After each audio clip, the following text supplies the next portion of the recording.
All right, sports fans, how's everybody out there doing?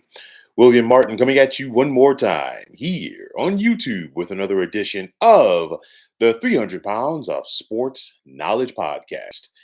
Now, we know that things are different this year in regards to the NBA's individual awards, as players need to play in at least 65 games in order to be eligible for individual awards. And of course, you can thank load management for that one.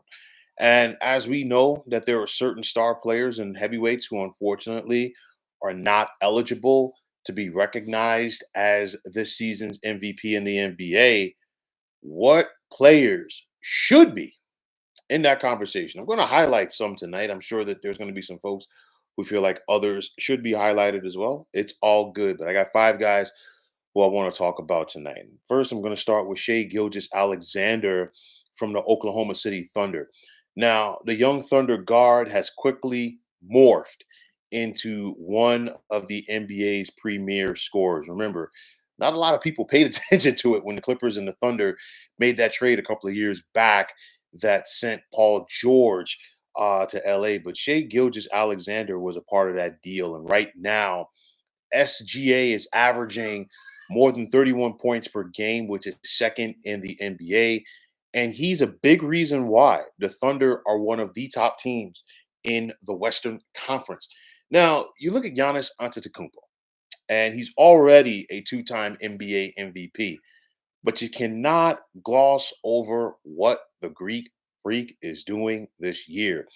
Giannis is averaging nearly 31 points per game, which is currently third in the league. He's also averaging close to 11 and a half rebounds and a career best 6.3 assists per contest. Now, after, the bump in the road, if you will, for the Milwaukee Bucks, after the firing of Adrian Griffin and bringing in Doc Rivers, the Bucks look like they're starting to figure it out. And a big reason for that is the play of Giannis. I mean, aside from what he's done all season long, you look at what he's done lately, and most notably, you look at last night's game against the Chicago Bulls.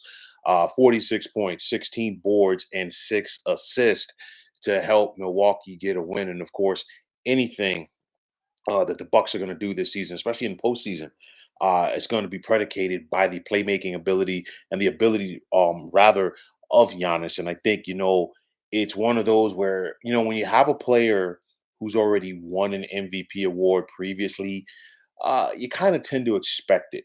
As far as what he's doing, but you still can't take away from what Giannis is doing so far this season for the Bucks. Another former NBA MVP. I'm talking about Nikola Jokic, the big man from the Denver Nuggets. And like Giannis, Jokic is a two-time NBA MVP. And just like I talked about with Giannis, when you have a guy like Jokic, he's so good um, that sometimes you just expect the productivity to be at that level. And some people, not all of us, but some of us, take it for granted.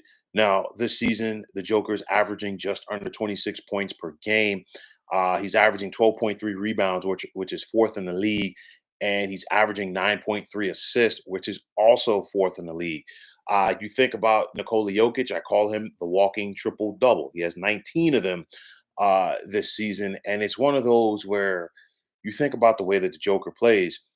If he scores 15 points, that's all well and good, but you got to keep him off the boards, and it's all about the passes because the Joker's the kind of guy that he might only have 15 points per game, but if he turns around and has 15 assists or 12 or 13 rebounds, guess what? More than likely, the Nuggets are going to win. And with Jokic's playmaking ability as a passer, as a facilitator, his ability to score as well, it's a big reason why the Denver Nuggets have a legit shot to go out there and repeat as NBA champions this spring. You look at Luka Doncic of the Dallas Mavericks, and he continues to light it up. And this season, the Mavs are back in playoff contention. And, a lot of it can be credited to Doncic's ability to score and create. He's averaging 34 and a half points per game this season, which is currently tops in the NBA, while his 9.7 assists per contest are third. And he's also grabbing nearly 9 rebounds per contest. And then finally, there's Jason Tatum of the Boston Celtics. And of course, His points per game are slightly down this year in comparison to last year, but the versatile small forward is a big reason why the Celtics currently have the best record in the NBA. This season, Tatum is averaging just north of 27 points per game, 8.5 boards, and nearly 5 assists per contest, while he's shooting a career best from the field. And it's one of those things for Tatum. If he were to be named the NBA's MVP, it would mark the 11th time, the most for any franchise in league history, that the Boston Celtics would have the NBA MVP award winner.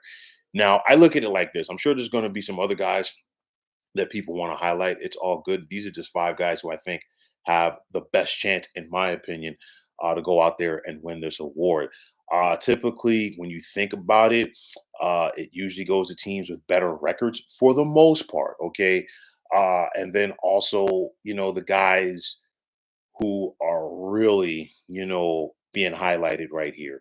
You're going to have some people that are going to say, well, you know what? Giannis is Giannis. He's won it a couple of times. Jokic is Jokic. He's won it a couple of times.